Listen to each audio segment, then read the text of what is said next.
Alright guys, I'm gonna explain you how to install the adapter. I have a CYMA 41G, so platinum.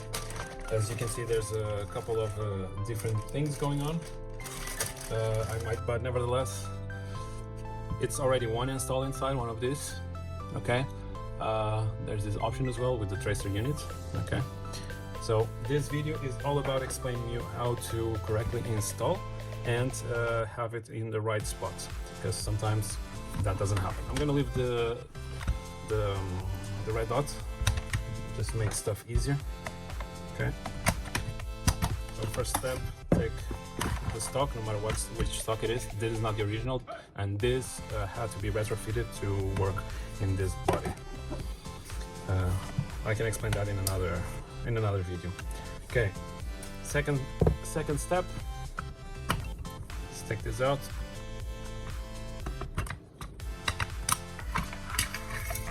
And take your gearbox out. As you can see, in my case, I have an Inferno engine, HPA engine.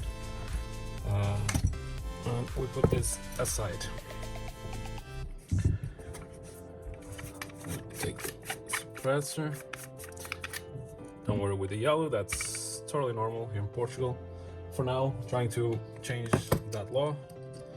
In the near future, we hope we have it solved.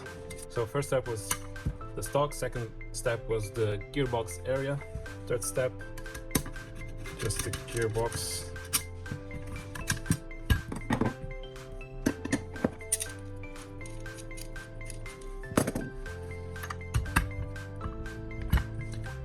Fifth,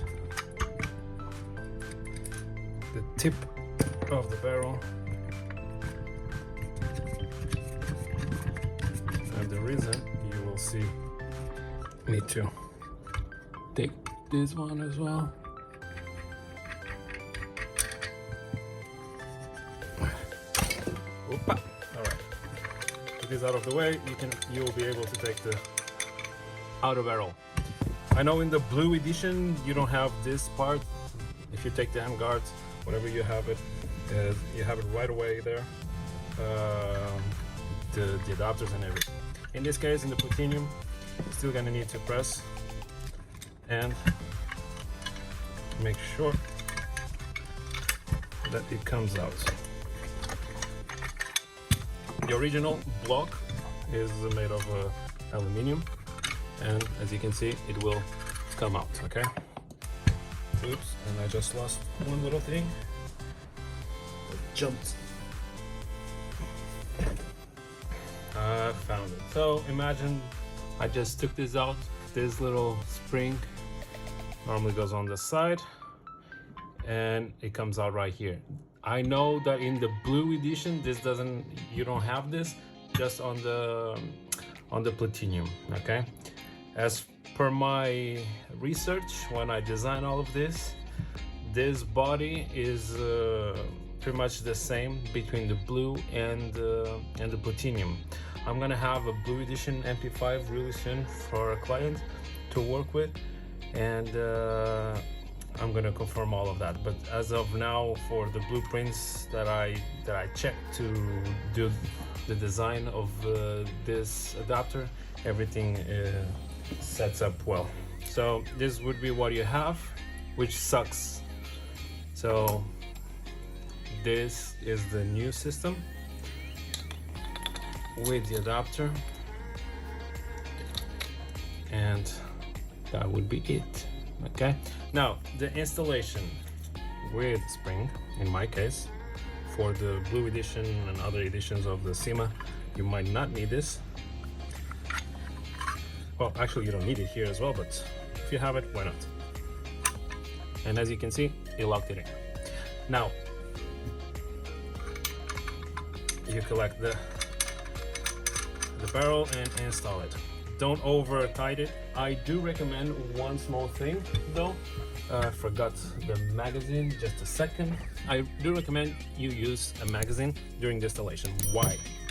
Because if you do not tight enough, the feeding tube will be more into the back until it gets pressed by the gearbox and goes to the front, but still what happens is that the feeding tube and the Hopup entrance over here, they're not going to be aligned. Let me try to give you a little bit better light over here, so it's not going to be a perfect lineup. All right, if you over tight it, it's going to happen the same thing. As you can see right here, let me see, yeah, you see I'm actually knocking here in this part over here, not inside. All right, so you need to be on the right place. For that reason, I recommend, while you install the adapter, to have a magazine inside. And you can see from the inside that is actually well placed. The magazine is locked. All right, and from this stage you're gonna tighten it until you feel okay. As soon as you feel a slightly tightening between the barrel and the adapter, that's where you need to stop. Okay, with this side, I would recommend just keep it inside, because a little bit of wobbling might take everything out of place. And now you just do the opposite process.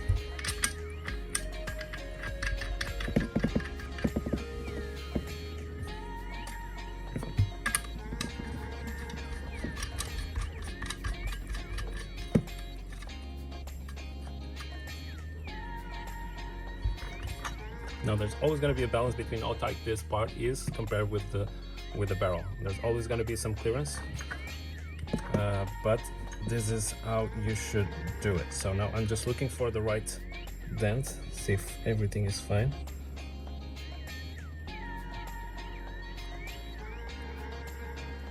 Actually, I over tight a little bit.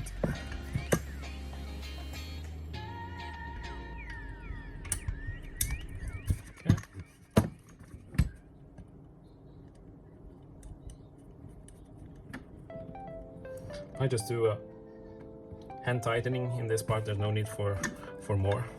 Now you can adjust how much more do you want. Another clue is here, if you have the platinum, you're gonna see it move a little bit, so you're gonna have it centered. Test it. Yeah, it's doing well, because otherwise if it was a little bit more to the back, it would knock on the top of the magazine. The same thing to the front. So as long as it goes naturally inside the mag well and locks, you're good to go. Okay, with this said, let's go back to our handguard.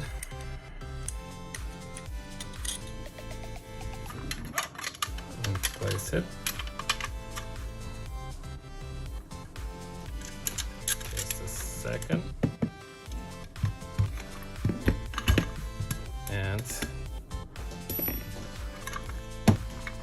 the mag release in place.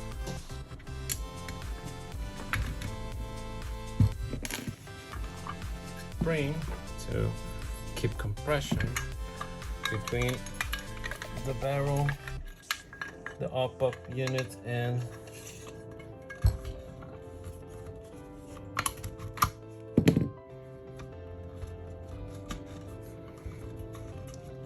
the gearbox.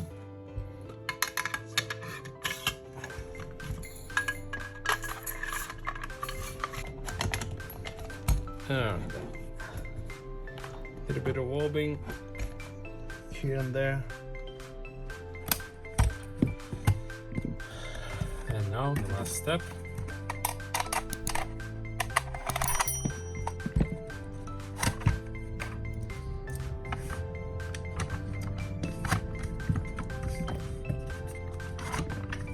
Oopsie.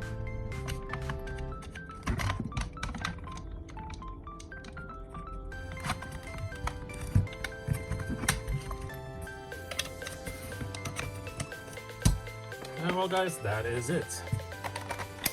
See, locked pretty well, it's in place. Now, some considerations about this.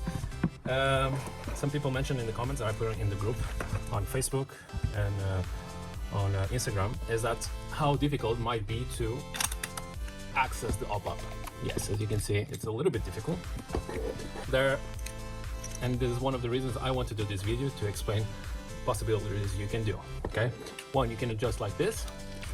This would not be the first airsoft gun that you would need a key to adjust your Hopup, so nothing new there. I'm gonna keep it like this.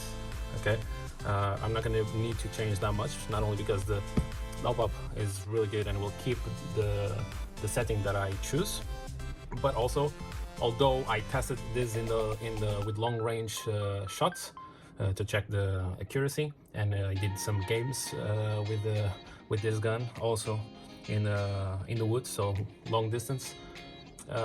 This gun, it was built for me, by me of course. By the way, if you want to see that video, subscribe to the channel. I will post it really soon. The whole process from painting and preparing and changing the insides, well, pretty much all the upgrades. But there's going to be a CQB gun, so there's not going to be much difference in adjusting Hopup. Once I get more or less the same, it is good. Now, as you can see, that is all this size of extra material that comes all the way here. Okay, what you can do is to open a little bit more the window, the ejection window, to have better access to the Hopup. Okay, because you have this space that's going to be almost one small finger of mine, and that would be more than enough to adjust your Hopup. Okay, another thing you can do is the Hopup is right here. If you want to drill poke a hole enough for you to slide your small finger and change the Hopup settings, that would be more than enough. It's right after this groove for the stock. So right here, you can make it a hole with a drill and you're done. Another option that you have, especially if you are a HPA player, not as much as AEG, is to take this part out. You don't need it in the HPA especially, okay? And that would expose the Hopup wheel, and you can change the Hopup settings from there. So these are my 4 options as how you can adjust the Hopup. 1, leave it as it is. That's what I'm gonna do. Second, open a slightly bigger window over here. That might be an option in the future that I might take, and still keep the aesthetics of the gun. Third, open a window over here. That is exactly where the Hopup wheel is going to be, right in front of this groove. All right. And third, and this is, you can do it as an AEG. I don't recommend though, but special for HPA players, you can just take this part of the gearbox out because you don't need it, the bottom part, and that will give you access from the bottom. So this is it, how to install and make the small modifications to reach the Hopup if you're not happy with how it is. So hope you guys like it. I'm starting this new channel just dedicated for the Airsoft. The other main one, it will be dedicated only for aviation content. As some of you may know, I am an airline pilot, so I'm gonna start doing more content regarding that subject in the other channel, and this channel will be just for Airsoft. You can contact me in order to buy the piece by my Facebook page or Instagram page. I'm gonna leave the contacts on the video description. Feel free to contact me with any doubts, questions, suggestions. Go ahead. I have a couple more projects that are in hand right now, still in design phase. In the near future, I will give more information about it. But as for now, for the MP5, finally we have something that is worth having and improves this gun a lot. No matter, you can change the gearbox, you can change the Hopup rubber and the barrel, but with this Hopup, finally you have a gun that will make you happy to play with. So this is it, guys. Have fun, call your eats.